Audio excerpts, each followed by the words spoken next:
जय श्री कृष्ण दोस्तों, मैं हूँ रेणु भाटिया और आप सुन रहे हैं रब कथा प्रेजेंट श्रीमद् भागवत कथा as it is.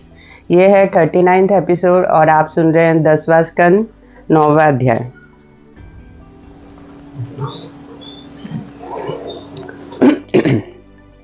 Sukhdev ji बोले, हे राजन, देखो जिस पर ब्रह्मा परमेश्वर का दर्शन ब्रह्मा व महादेव को जल्दी ध्यान में नहीं मिलता था, वह ऐसे भक्त के अधीन रहते थे कि रस्सी में बंध गए।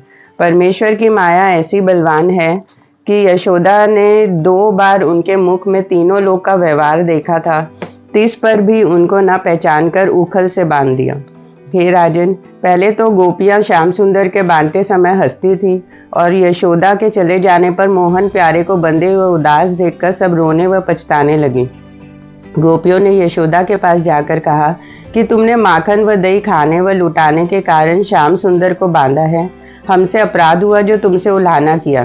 अब हमारे ऊपर दया करके उनको खोल दो। यह वचन सुनते ही यशोदा ने झुंझलाकर कहा कि तुम लोग अपने अपने घर जाओ, अब झूठी प्रीति दिखाने आई हो। प्रतिदिन तुम्हें लोग उल्हाना देने आती थी। जब यशोदा ने गोपियों का कहना नहीं माना, तब सब ब्रजवाला उदास होकर अपने अपने घर चली गई। उस समय एक बालक ने आकर बलराम जी से कहा कि यशोदा ने श्याम सुंदर को उखल से बांधा है, सो वे बैठे रोते हैं।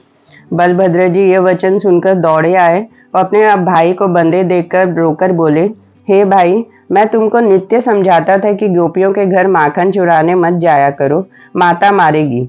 सो तुमने हमारा कहना नहीं माना। अब मैं तुम्हारे छुड़ाने के लिए यशोदा के पास जाता हूँ। यह कहकर बलभद्र जी यशोदा के पास गए और उनसे हाथ जोड़कर बोले, हे माता, मेरे भाई को छोड़ दो, उसके बदले चाहो तो मुझे बांध रखो। न मालूम तुम्हारे कौन जन्म के तप करने से यह संसार में जन्म लेके तुम्हारी बाल लीला का सुख दिखलाते हैं। तुमको उनको न पहचान कर गौरस हानि करने के बदले बांधा है। यह वचन सुनकर यशोदा बोली, हे बलभद्र, मेरी बात सुनो। आज मुझे श्री कृष्ण को अच्छी तरह दंड देने दो।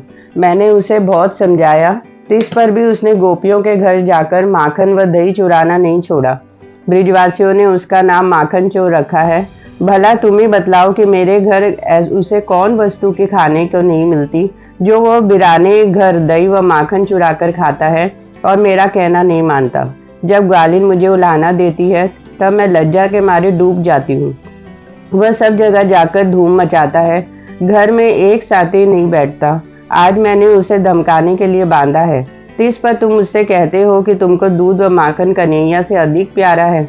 यह बात सुनकर बलराम ने कहा, हे मैया, गोपियां श्री कृष्ण जी का जूठा उलाना तुम्हें देती है।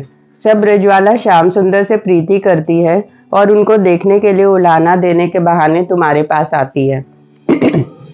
यह बात सुनकर यशोदा ने कहा कि तुम दोनों भाइयों का एक सम्मत है। जब बलराम जी के कहने से भी यशोदा ने मोहन प्यारे को नहीं छोड़ा, तब बलभद्र जी श्याम सुंदर की इच्छा इसी तरह जानकर वहां से ब्रजनाथ जी के पास आए और हंसकर उनसे बोले कि आपकी लीला आपके बिना दूसरा कौन जान सकता है। हे भाई, तुम नंदरानी की भक्ति से उसके हाथ बिक गए हो।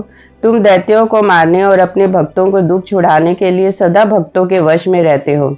इस कारण तुम्हारा कुछ बल भक्तों पर नहीं चलता। ऐसा कहकर बलराम जी वहां से चले आए। तब श्याम सुंदर ने विचार किया कि नल कुबेर और मणिग्रीव कुबेर देवता के 2 पुत्र नारद मुनि के शाप से नंद जी के द्वार पर आंवले के 2 वृक्ष बनकर खड़े हैं और उनका यमलार्जुन नाम यहाँ प्रसिद्ध है। उनको उस शाप से छुड़ाकर दर्शन देना चाहिए। उन्हीं के उद्धार के कारण के लिए मैंने अपनी भुजा बंधवाई है। 10वां अध्याय। राजा परीक्षित ने इतनी कथा सुनकर सुखदेव जी से पूछा, महाराज, आप विस्तार पूर्वक दोनों वृक्षों का हाल वर्णन कीजिए कि नारद जी ने उनको क्यों शाप दिया था। सुखदेव जी बोले, हे राजन, पिछले जन्म में नल कुबेर और मणिग्रीव कुबेर देवता के 2 बेटे महादेव जी की भक्ति करने से धन पात्र होकर कैलाश पर्वत पर रहते थे। एक दिन वे अपनी दोनों स्त्रियां साथ लेकर वन विहार करने गए। जब वहां मदिरा पीकर मतवाले हुए, तब अपनी स्त्रियों समेत नंगे होकर गंगा जी में जल क्रीड़ा करने लगे। उसी समय अचानक नारद जी वहां आ पहुंचे। उनकी स्त्रियां नारद मुनि को देखते ही अति लज्जित होकर अपना अपना वस्त्र पहनने लगी और वे दोनों अभिमान से अंधे होकर उसी तरह खड़े रहे। उन्होंने धन के गर्व से नारद जी को दंडवत भी नहीं किया। उन्हें नारद मुनि का आना बुरा मालूम हुआ। यह दशा देखकर नारद जी ने मन में कहा कि इनको द्रव्य का घमंड हुआ, इसलिए काम व क्रोध के वश में होकर किसी को कुछ नहीं समझते। मनुष्य धन पाने से परस्त्री गमन व जीव हिंसा करता है, जुआ खेलता है। अपने शरीर को अमर जानकर ये नहीं समझता कि एक दिन इसका अवश्य नाश होगा और मरने के उपरांत इस तन को कुत्ते व कीड़े खाएंगे या जलाने से राख हो जाएगा। इसलिए धनवान मनुष्य को अच्छे बुरे और छोटे बड़े का विचार रखना उचित है। गरीब मनुष्य को अभिमान नहीं होता, केवल पेट भरने से काम रहता है। कंगाल लोग परमेश्वर के भक्त होते हैं और धन पात्र से हरिभजन नहीं बन पड़ता। मूर्ख लोग संसारी मोह माया में फंसकर अपना तन धन और परिवार देखकर प्रसन्न होते हैं। बुद्धिमान व हरिभक्त मनुष्य धनवान कंगला दुख व सुख के बराबर जानते हैं। ऐसा विचार कर उन दोनों का घमंड तोड़ने के लिए नारद जी ने शाप दिया कि तुम दोनों भाई आंवले के वृक्ष होकर मृत्यु लोक में रहो, तब तुमको धन का अभिमान करने और मदिरा पीने का स्वाद मिलेगा। जब तक मनुष्य दुखी नहीं पाता, तब तक उसको दूसरे का दुख देखकर दया नहीं आती। तरुणाई व धन का शोभा धर्म, शील व लज्जा है, सो तुमने छोड़ दी, इसलिए थोड़े दिन तुमको दंड भोगना पड़ेगा। जब उन दोनों ने यह बात सुनी, तब उनको तन व धन का अभिमान छूट गया। दोनों भाई दौड़कर नारद जी के चरणों में गिर पड़े और हाथ जोड़कर विनय किया कि इस शाप से हमारा उद्धार कब होगा। नारद मुनि ने कहा, जब श्रीनाथ जी पृथ्वी का भार उतारने के लिए मथुरापुरी में जन्म लेकर नंद व यशोदा के घर बाल लीला करेंगे, तब तुम्हारा मनोरथ सिद्ध होगा। हे राजन, उसी शाप से वह दोनों गोकुल में आकर यमलार्जुन नाम आंवले के वृक्ष हुए थे। उस समय श्री कृष्ण जी उनका शाप याद करके उखल को घसीटते हुए उन वृक्षों के पास ले गए और दोनों वृक्ष में उखल अड़ाकर ऐसा झटक दिया कि जड़ से उखड़ गए। उन वृक्षों के गिरने का बड़ा शब्द हुआ और उनकी जड़ से दो मनुष्य अति सुंदर व तेजवान प्रकट हुए। जब मोहन प्यारे ने अपनी चतुर्भुजी स्वरूप का उन्हें दर्शन दिया, तब दोनों भाइयों ने उस मोहनी मूर्त को दंडवत व परिक्रमा करके हाथ जोड़कर विनय किया, हे दीनानाथ, तुम्हारे सिवा और कौन ऐसे अधर्मी का सुध लेवे। आज जन्म व मरण से रहित है, केवल हरिभक्त का सुख देने के लिए अपनी इच्छा से अवतार लेते हैं। सब संसार तुम्हारी माया से उत्पन्न होता है। ब्रह्मादिक देवता आपके चरणों का ध्यान अपने हृदय में रखते हैं।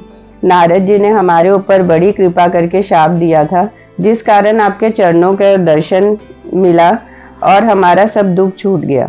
जिस तरह सूर्य व चंद्रमा के प्रकाश से सब वस्तुएं दिखलाई देती है, अंधेरे में कुछ नहीं सूझ पड़ता, उसी तरह तुम्हारा भजन व स्मरण करने से ज्ञान की आंखें खुल जाती है और जो मनुष्य आपसे विमुख है, उन्हें अंधा समझना चाहिए। यह सब स्तुति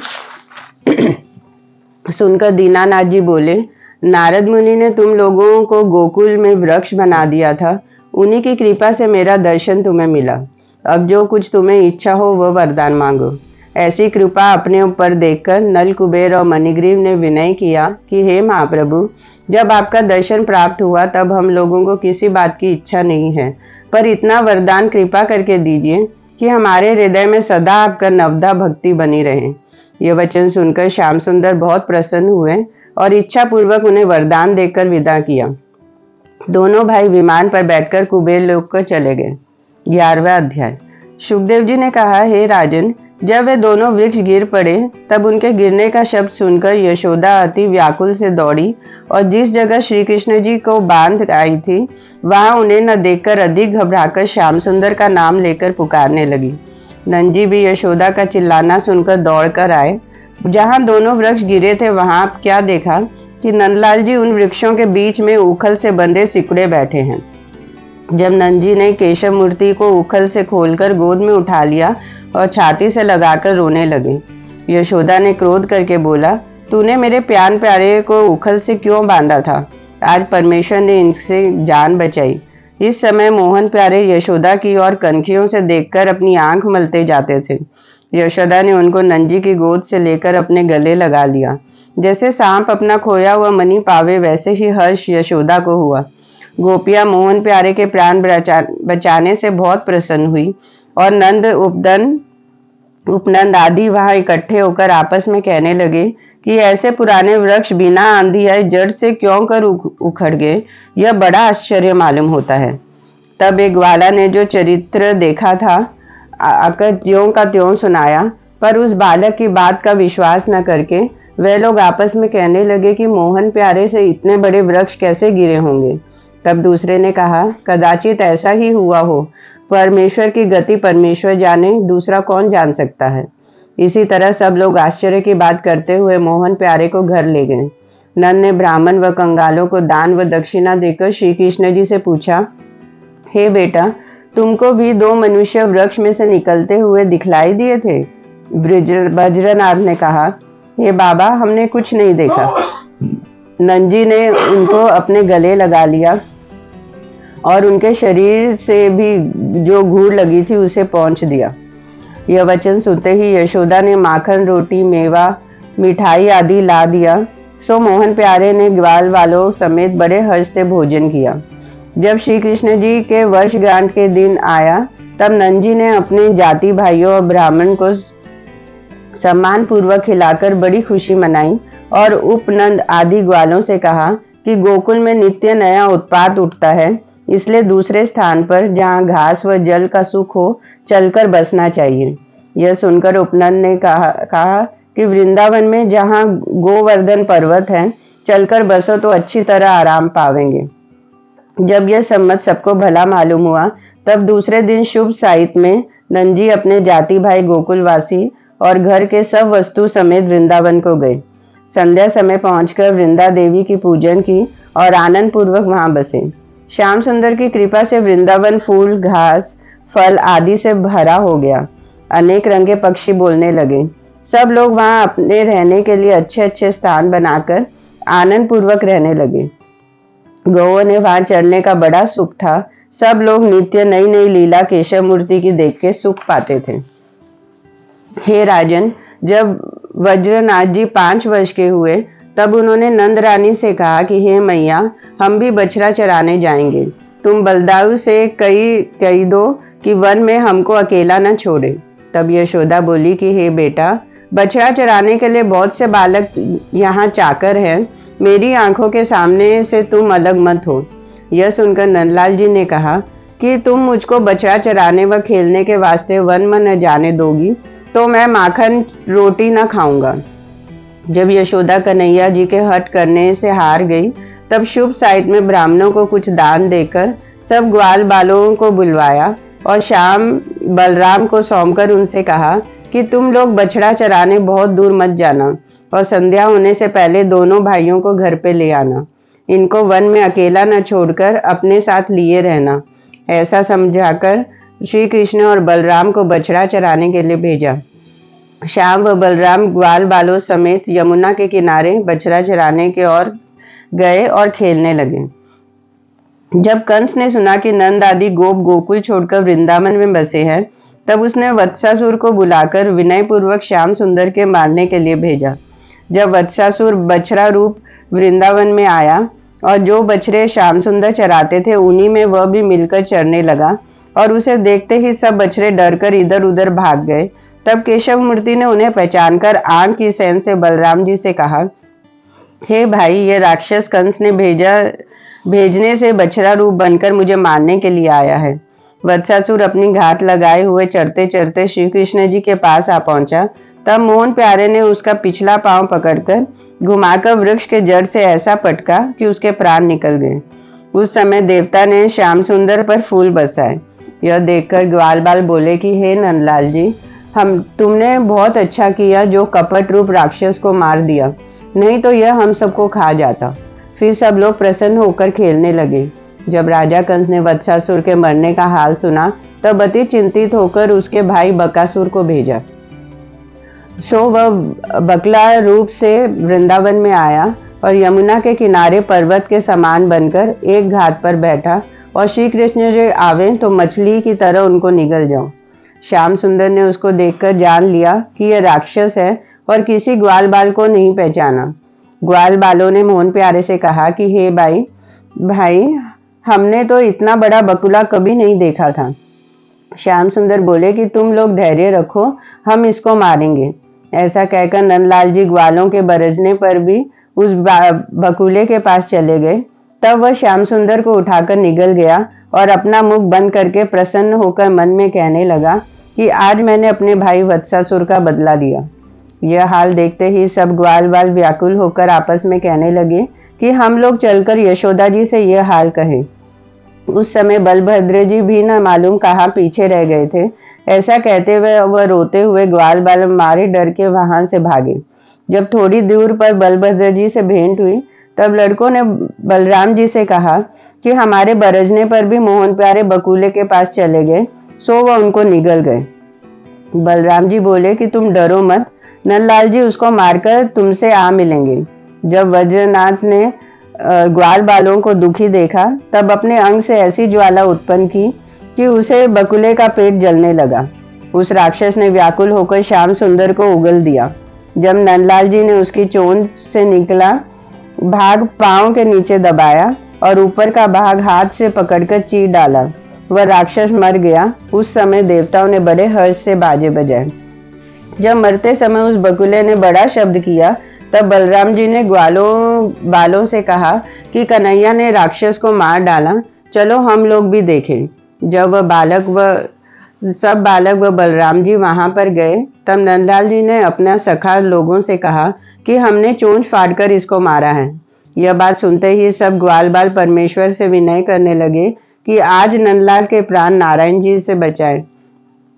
तीनों लोकों में कोई इनका मारने वाला नहीं है।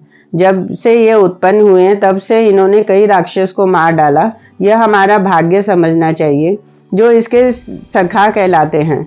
जब मोहन प्यारे संध्या समय ग्वाल बाल व बछड़ों समेत हंसते व खेलते हुए अपने घर आए तब मुरली की ध्वनि सुनते ही सब ब्रजवाला प्रसन्न होकर अपने अपने घर से बाहर निकल आई और बनवारी लाल की छवि देखकर बहुत प्रसन्न हुई। ग्वाल बालों ने अपनी अपनी माता व यशोदा आदि से बकुला व वत्सासुर दोनों राक्षस के बारे में जाना के हाल ज्यों का त्यों कह दिया।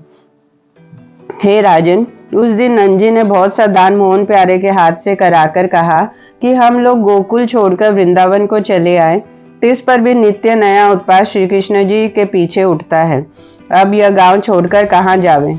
परमेश्वर की कृपा से हमारे कुल देवता सहायक हुए जो श्याम सुंदर के प्राण राक्षसों के हाथ से बचा।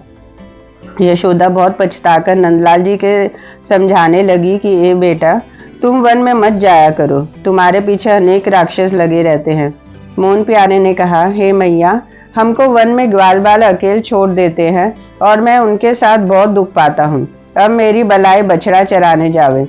मुझको तू चकई भवरा बनवा दे, हम गांव में खेला करेंगे। हे राजन, यशोदा ने प्रसन्न होकर उसी समय उसको चकई भंवरा मंगा दिया। तब ग्वाल बाल उनके साथ खेलने लगे। गोपियां नंदलाल जी के साथ अति प्रीति रखकर एक क्षण उनको देखे बिना नहीं रहती थी। इसलिए जब चकई खेलते समय कई ब्रजबाला उनके निकट आकर खड़ी होती थी तब नंदलाल जी हंसी से चकई घुमाकर उनके गहनों में जो गले में पहने रहती थी फंसाकर उनको छेड़ते थे और गोपियां अंतकरण से प्रसन्न होकर प्रकट में गालियां देती थी। केशव मूर्ति किसी से जामुन व बेर आदि फल लेकर उसे जो अन्न देते थे वह उसकी महिमा से मोती व रत्न हो जाता था। इसलिए अनेक ब्रजबाला बेचने के बहाने लालचवश उनके यहाँ आती थी। मनहरन प्यारे उसी तरह नित्य कई लीला करके वृंदावन वासियों को सुख देते थे। इतनी कथा सुनाकर सुखदेव जी ने कहा, हे राजन, ग्वाल बालों ने पिछले जन्म में बड़ा पुण्य किया था, इसलिए जिनका दर्शन ब्रह्मादिक को जल्दी ध्यान नहीं मिलता उस पर ब्रह्मा के साथ वह खेलते थे। 12वां अध्याय। सुखदेव जी ने कहा, हे राजन, एक दिन श्याम सुंदर यमुना के किनारे खेलने गए। वहां केशव मूर्ति नटवर रूप बनाए, पीताम्बर की बचनी छाछे, किरीट कुंडल मुकुट पहने, उपरना ओढ़े, लकुटिया हाथ में लिए, एक सखा के कांधे पर हाथ धरे हुए खड़े थे। उसी समय राधिका वृषभान दुलारी, जो लक्ष्मी जी का अवतार अति सुंदरी 7-8 वर्ष की थी, स्नान करने गई। जब श्याम सुंदर और राधा की आंखें सम्मुख हुई तब पिछली प्रीति याद करके श्री कृष्ण जी उस पर मोहित हो गए और श्यामा का प्रेम भी उनके ऊपर बहुत लग गया। जब दोनों ने प्रीति अंतकरण से बढ़ी तब वृंदावन बिहारी ने हंसकर पूछा कि तुम्हारा नाम क्या है और तुम किसकी पुत्री अति सुंदरी व गोरी हो? हमने आज तक तुम्हें कभी नहीं देखा। यह प्रीति भरी बात सुनकर श्यामा बोली, मैं वृषभानु की बेटी हूँ और राधिका मेरा नाम है। मैं अपने घर सखियों के साथ खेलती हूँ, बाहर नहीं निकलती, इसलिए तुमने हमको नहीं देखा होगा। पर मैंने सुना था कि नंद जी का बेटा गोपियों का माखन चुराकर खाया करता है, सो आज मैंने तुमको देखा। तुम ही नंद कुमार हो? यही सुनकर मोहन प्यारे ने कहा कि मैंने तुम्हारा क्या चुराया, हमारा मन तुम्हारे साथ खेलने को चाहता है, सो तुम घड़ी दो घड़ी आकर हमारे साथ खेला करो। श्याम सुंदर की प्यारी प्यारी बातें सुनकर श्यामा भी अंतकरण से उन पर मोहित हो गई। सब सखियों के डर से अपना प्रेम प्रकट नहीं किया। उस समय तो राधिका यह बात अपने करके अपने घर चली गई, पर उसका मन केशव मूर्ति में लगा रहा। संध्या समय राधा अपनी माता से दूध दुहाने के बहाना करके खरका में मोहन प्यारे से भेंट करने चली। हे राजन, जब राधा प्यारी और केशव मूर्ति से खरका में भेंट हुई तब श्याम सुंदर ने अपनी माया से घटा व बदली उत्पन्न करके उसी अंधियारे में उससे प्रेम पूर्वक बातें की। जब राधा प्यारी विलंब होने से घबराकर अपने घर चली तब मोहन प्यारे ने उसकी सारी आप ओढ़ ली और अपना पीताम्बर उसे दे दिया। जब श्री कृष्ण जी वह सारी ओढ़े हुए अपने घर आए तब यशोदा ने उसको देखकर विचारा कि इसने किसी गोपी से प्रीति करके उससे साड़ी ले ली है। मोहन प्यारे अंतर्यामी यशोदा के मन का हाल जानकर बोले, हे मैया, आज मैं यमुना के किनारे गौओं को पानी पिलाने गया था। वहां एक गोपी अपनी साड़ी रखकर स्नान करने लगी, सो एक गौ वहां से भागी। जब मैं गाय बहोरने गया तब उस गोपी ने डर के मारे जल्दी से मेरा पीताम्बर जो यमुना के किनारे रखा था पहन लिया और अपनी साड़ी छोड़कर चली गई। वह ब्रिजवाला मेरी पहचानी हुई है, अभी जाकर अपना पीताम्बर ले आता हूँ। ऐसा कहकर वो बाहर चले गए और अपनी माया से उसी साड़ी को पीताम्बर बना दिया। फिर यशोदा के पास आकर कहने लगे कि मैं अपना पीताम्बर बदल लाया। यशोदा उनकी बात सच जानकर चुप हो रही। राधा प्यारी दूध दुहाकर श्याम सुंदर को पीताम्बर पहने हुए अपने द्वार तक पर पहुंची और घबराकर अपनी माता को पुकारा। उसकी बोल सुनते ही कृति दौड़ी आई और उसने अपनी बेटी को घबराई हुई देखकर पूछा, हे बेटी, अभी तू अपने घर से चंगी भली गई थी, तेरी क्या दशा हो गई? जब राधा ने कहा कि एक लड़की जिसके नाम मैं नहीं जानती मेरे साथ चली आती थी, उसको सांप ने काट लिया, सो वह अचेत होकर गिर पड़ी। तब मैं भी डर गई। जब नंद कुमार के झाड़ने से उसको आराम हुआ तब मैं अपने घर आई। यह बात सुनते ही कीर्ति ने राधे को गले लगा लिया कि तुझे परमेश्वर ने मृत्यु से बचाया। मैं तुझको बार बार मना करती हूँ, तू मेरा कहना नहीं मानती। कभी बाहर दूर खेलने, कभी यमुना किनारे नहाने, कभी सरका में दूध दुहाने जाती है।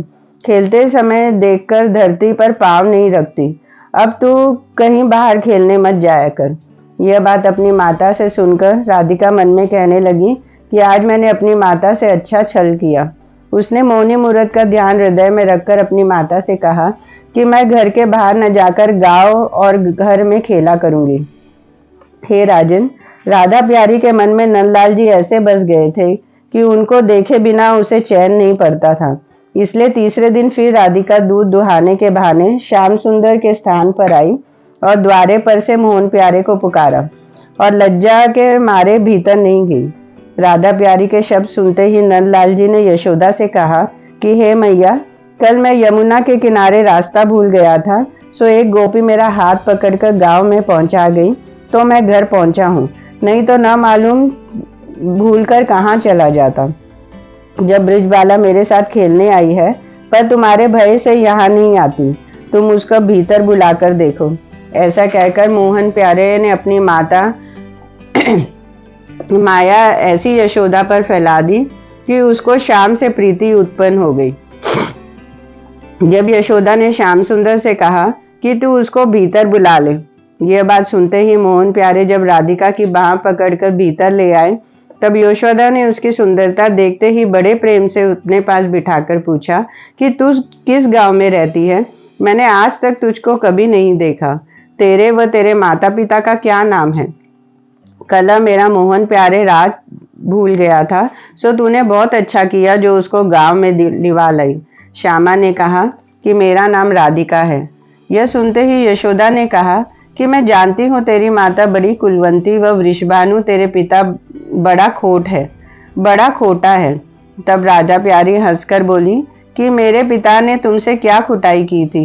यह प्रेम भरा वचन सुनते ही यशोदा ने राधिका को अपने गले लगाकर बहुत प्यार किया और मन में विचारा कि इस कन्या का विवाह मोहन प्यारे से होता तो बहुत अच्छा था। फिर यशोदा ने श्यामा का सिर गूंथकर श्रृंगार किया और बहुत अच्छा गहना व कपड़ा पहनाकर मेवा मिठाई व तिल चावली उसकी गोद में डालकर कहा, तू कन्हैया के साथ जाकर खेल।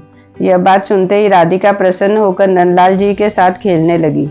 हे राजन, श्याम व श्यामा ऐसे सुंदर थे जिनके स्वरूप का वर्णन शेष गणेश जी नहीं कर सकते। दूसरे का क्या सामर्थ्य है जो बड़ाई कर सके। यशोदा ने उन दोनों को खेलते हंसते हुए देखकर बहुत प्रसन्न हुई और राधिका से कहा कि तू नित्य यहाँ आकर मेरे मोहन प्यारे के साथ खेला कर।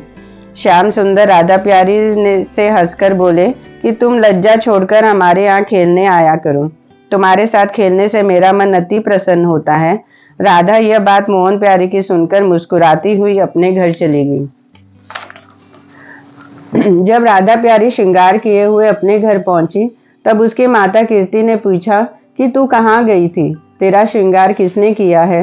राधिका बोली कि मैं यशोदा जी के घर गई थी। उन्होंने तुम्हारा व मेरे पिता का नाम पूछकर मेरा बहुत प्यार करके श्रृंगार कर दिया। हे माता, तिल चावली व मेवा मिठाई मेरी गोद में डालकर मुझे विदा किया और तुमको ठठोली की राह उन्होंने गाली दी। यह बात सुनकर कीर्ति बहुत प्रसन्न हुई। यह हाल बरसाने गांव की गोपियां सुनकर यशोदा को ठठा की राह गाय बजाकर गालियां देने लगी। यशोदा के मन का हाल जानकर कीर्ति ने सब गोपियों से कहा कि मेरी बेटी दामिनी और मोहन प्यारा घटा सा श्याम अति मनभावन दोनों विवाह के योग्य हैं। कीर्ति को भी इस बात की चाह हुई कि राधा प्यारी का विवाह नंदलाल जी से होता तो बहुत अच्छा था। ऐसा विचार कर उसने वृषभानु से ये बात कही। वृषभानु भी अपनी स्त्री की बात सुनकर प्रसन्न हुए। इस तरह राधिका नित्य नंद जी के घर जाकर मोहन प्यारे के साथ खेला करती थी। श्याम सुंदर भी उसके साथ बड़ी प्रीति रखते थे। राधा प्यारी जब कभी अपने गांव का दूध दुहाने के वास्ते मनहरन प्यारे से कहती तब वह बड़े प्रेम से उसकी गौ दुहा दिया करते थे। एक दिन राधा प्यारी श्याम सुंदर से गौ दुहाकर जब दूध लिए हुए अपने घर चली, उस समय मोहन प्यारे ने उसकी ओर देखकर मुस्कुरा दिया। राधा वह मुस्कान देखते ही मोहित हो गई। जब राह में उसने सखियों से पूछा कि आज तेरे गौ दुहाने वाले ग्वाला क्या हुए जो तूने नंदलाल जी से दूध दुहाया है। राधा श्याम सुंदर का नाम सुनकर ऐसी अचेत होकर गिरी कि दूध का बर्तन उसके हाथ से छूट गया और गिरते समय सखियों से बोली कि मुझको काले सांप ने काटा है। यह वचन सुनते ही सहेलियों ने उसे उठाकर अपने घर ले गई और कीर्ति से सांप काटने का हाल कह दिया। उन्होंने बहुत से गुनी बुलाकर झाड़ फूक कराया, पर उसके मोह रूप सांप ने ढसा था, इसलिए मंत्र व यंत्र से कुछ लाभ न हुआ। जब वह उसी तरह रही तब सहेलियों ने, जो उसे प्रीति का हाल जानती थी, कीर्ति से कहा, नंद हरि का बेटा बड़ा गुनी है, उसे बुलाकर दिखलाओ तो इसको आराम आ जाएगा। यह सुनकर कीर्ति बोली कि एक दिन राधिका ने भी मुझसे कहा था कि किसी लड़की के सांप काटने से नंद किशोर ने अच्छा कर दिया था। यह बात याद करते ही कीर्ति ने दौड़कर यशोदा के पास जाकर कहा कि मेरी बेटी को सांप ने काटा है, सो तुम मोहन प्यारे को साथ कर दो, वह मंत्र पढ़कर उसे अच्छी कर दे। यह सुनकर यशोदा बोली कि ऐ बहन, मेरा अज्ञान बालक मंत्र यंत्र क्या जाने, किसी गुनी को बुलाकर दिखलाओ। आज तक मैंने कभी अपने मंत्र यंत्र जाने का हाल नहीं सुना है। तब कीर्ति ने कहा कि मैंने राधिका से एक लड़की के सांप काटने और कन्हैया को अच्छा कर देने का हाल सुना था, सो तुम दया करके तुरंत उसे बुला दो। इतनी कथा सुनाकर सुखदेव जी बोले हे राजन, जब कीर्ति मोहन प्यारे को बुलाने जा चुकी, तब ललिता सखी ने, जो उसकी प्रीति का हाल जानती थी, एक ब्रजवाला को मोहन प्यारे के पास, जहां पर वह खेलते थे, समझाकर भेजा। उस गोपी ने जाकर नंद लाल जी को बुला लिया। प्रेम से बोलो राधे राधे।